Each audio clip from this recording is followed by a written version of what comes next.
Anda, gagal ginjal adalah kondisi saat fungsi ginjal mulai menurun secara bertahap. Secara normal, ginjal kita selalu melakukan pekerjaannya dengan sempurna, yaitu menyaring darah dari limbah-limbah metabolisme.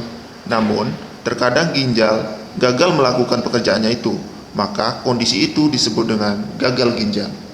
Gejala penyakit gagal ginjal kronik yang perlu Anda ketahui: perubahan warna dan pola BAK.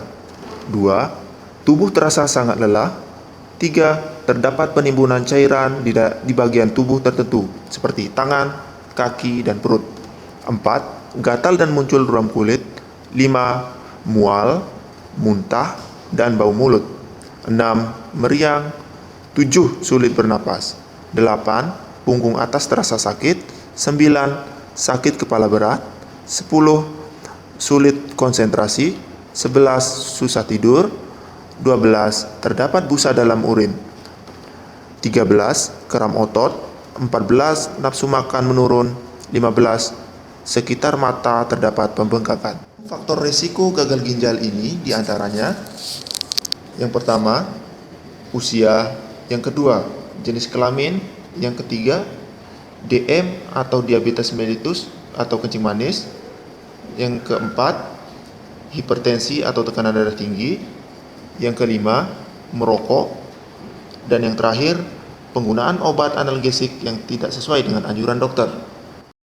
Cara membatasi cairan untuk pasien gagal ginjal. Pasien gagal ginjal diharapkan mengetahui berat badan kering, sehingga dapat memantau makanan dan minuman yang dikonsumsi serta pengeluaran buang air besar dan buang air kecil. Bahan makanan yang dianjurkan dan tidak dianjurkan. Apa saja makanan yang dianjurkan untuk penderita gagal ginjal?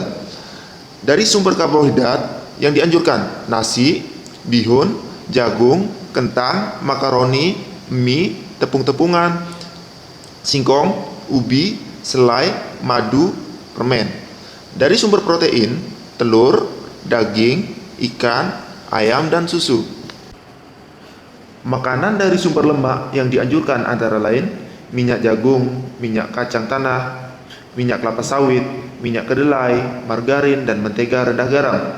Adapun sumber vitamin dan mineral, semua sayuran dan buah kecuali pasien dengan hiperkalemia yang dianjurkan mengandung kalium rendah atau sedang. Adapun makanan yang tidak dianjurkan pada pasien gagal ginjal dari sumber protein antara lain kacang-kacangan dan hasil olahan seperti tempe dan tahu.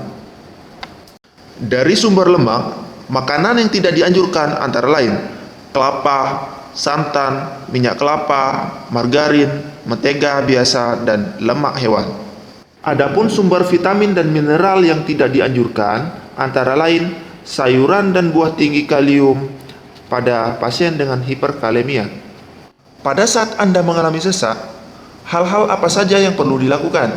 Pertama, lakukan posisi duduk tegak agak bungkuk ke depan dengan tangan berada di atas lutut.